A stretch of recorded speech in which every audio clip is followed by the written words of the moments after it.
la Bible. En effet, tous les cieux et la terre passeront, mais la parole de Dieu ne passera jamais. Et sur cette pierre, a dit Dieu, je bâtirai mon église, et les portes du séjour des morts ne prévaudront point contre elle.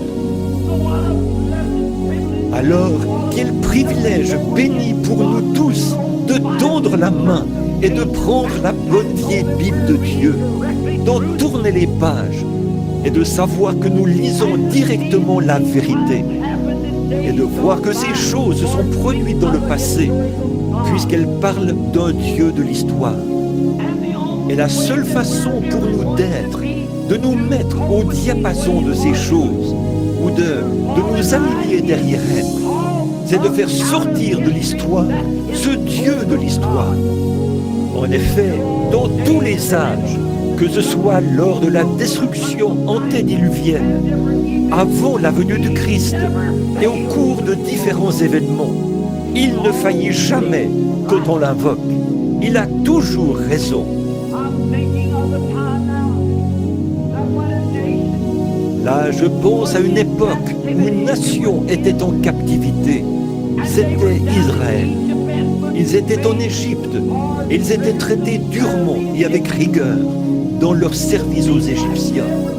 Il semblait que tout le monde s'était refroidi. Saviez-vous qu'Israël a passé en Égypte le double du temps que les États-Unis ont fait en tant que nation? Nous n'avons pas plus de 150 ou 70 ans, quelque chose comme ça. Et eux, pendant 420 ans, ils ont été en esclavage, ou plutôt en Égypte. Mais il y a eu un temps où il semblait qu'il n'y avait plus aucun espoir. Mais il y avait un homme et une femme qui semblaient avoir foi en un Dieu de l'histoire, qui avait parlé à Abraham en temps de crise. Ils croyaient qu'ils pouvaient l'invoquer et qu'il répondrait. C'était Amram et Jochébed, la femme d'Amram, la mère et le père de Moïse.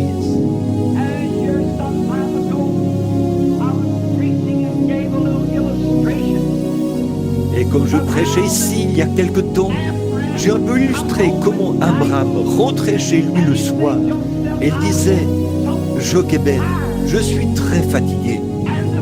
Il avait sur le dos les marques fraîches des coups de fouet du chef de corvée. Et peut-être qu'elle était là, à nettoyer patiemment ces endroits. Et en pleurs, elle disait « Oh, Amram, y a-t-il rien qu'on puisse faire ?» Je peux l'entendre dire « Oh, chérie, si tu avais été avec moi aujourd'hui, tu les aurais vus battre les jeunes garçons qui essayaient de tirer les charges. Mais ils étaient sans cœur. Ils les ont traités comme des animaux. Ce sont nos jeunes Israélites. Y a-t-il rien qu'on puisse faire? C'est ce que je me demande maintenant. Je vois nos jeunes, ces adolescents qui seront les hommes et les femmes de demain. Nos adolescents d'aujourd'hui. Les cheveux jusqu'au cou et le pantalon porté sous les hanches, un pistolet accroché sur le côté, une cigarette au coin de la bouche. Qu'est-ce que cela va devenir? C'est encore l'esclavage sous le diable. Y a-t-il rien qu'on puisse faire? Et Amram, peut-être, l'un des rares habitants du pays, montait les marches d'un petit escalier, peu importe sa fatigue. Là, chaque soir, il invoquait le Dieu d'Abraham. Ce Dieu qui, comme il l'avait appris, était venu à Abraham, était venu à Job, était venu à Isaac, était venu à Jacob, aux heures de la détresse. Et certainement, s'il avait été Dieu en leur jour, il serait Dieu en ce jour-là.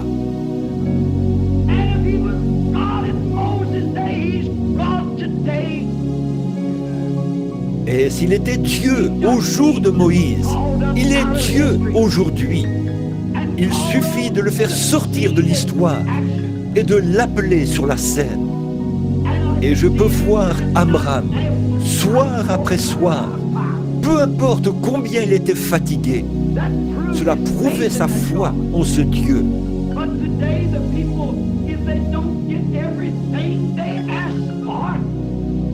Mais aujourd'hui, si les gens n'obtiennent pas tout ce qu'ils demandent la première fois qu'ils prient, ils se disent qu'il est mort. Ce qu'il nous faut aujourd'hui, c'est des hommes et des femmes nobles d'esprit, des hommes et des femmes qui sont déterminés à tenir ferme, jusqu'à ce qu'ils voient un Dieu qui vit vraiment passer à l'action, des gens qui ne renonceront pas. Ils sont bien décidés à s'en tenir à cela.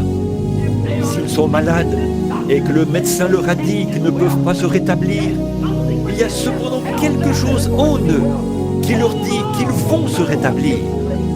Tenez ferme, quoi qu'il arrive.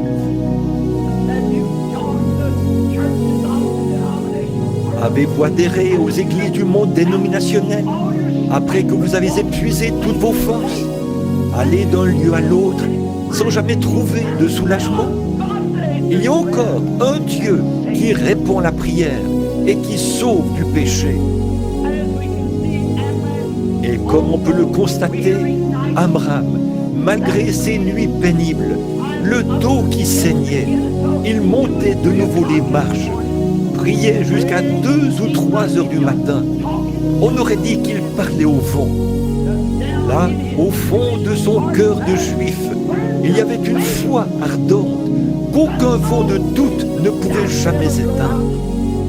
Voilà le genre d'hommes et de femmes que nous voulons voir entrer en scène aujourd'hui. S'il ne répond pas ce soir, il répondra demain soir. S'il ne répond pas cette année, il répondra l'année prochaine. Car il est un Dieu. Non pas un Dieu, mais le Dieu. Et nous voyons qu'Amram, soir après soir, il montait les marches. Et Jochébed s'approchait de lui et disait « Amram, mon chéri, tu as prié là-haut toute la nuit. Pourquoi ne demandes-tu pas à certains des jeunes hommes où tu travailles de prier un peu ?» Eh bien, chéri, et s'ils ne le font pas, il faut que quelqu'un le fasse. Il faut que quelqu'un prie jusqu'à exaucement. Voilà le sentiment qui devrait animer chaque chrétien ce soir. Ne pas attendre quelqu'un d'autre, mais prendre les devants nous-mêmes jusqu'à exaucement. Si nous croyons que la Bible contient de l'histoire, c'est aussi un livre prophétique qui nous dit que ce même Dieu se lèvera dans les derniers jours. Et il est temps qu'il entre en scène. Voilà ce qu'Amram savait, que Moïse avait prophétisé, ou non pas Moïse, excusez-moi, Abraham avait reçu une promesse de la part de ce Dieu de l'histoire, qui n'avait répondu à aucune prière depuis 400 ans, d'après ce que l'histoire nous rapporte. Mais il avait promis qu'il les ferait sortir. Et on dirait que notre Dieu reste bien silencieux depuis longtemps, mais l'heure est venue où il va entrer en scène. Un soir, ça faisait peut-être plusieurs années qu'Amram priait. Ses cheveux commençaient alors à grisonner, et toujours pas de délivrance. Mais la situation empirait continuellement. Un soir, il est passé vraiment aux choses sérieuses. Voilà comment nous devons nous y prendre. Passer vraiment aux choses sérieuses. Il a dit, « Oh Dieu, c'est ce que tu as promis. » Et nous l'avons attendu avec impatience. Et nous voyons que tous les signes sont là et que le temps est proche. Il est temps que tu fasses quelque chose à ce sujet.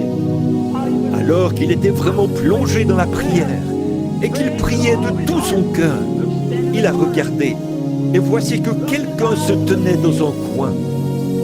Il s'est frotté les yeux et a regardé de nouveau. Là se tenait un ange, son épée nue dans la main. Il a dit, « La délivrance arrive. Tu tu engendreras un fils, et c'est lui qui les délivrera. Voyez-vous, Dieu répond toujours à la prière, n'est-ce pas? À condition que nous tenions ferme.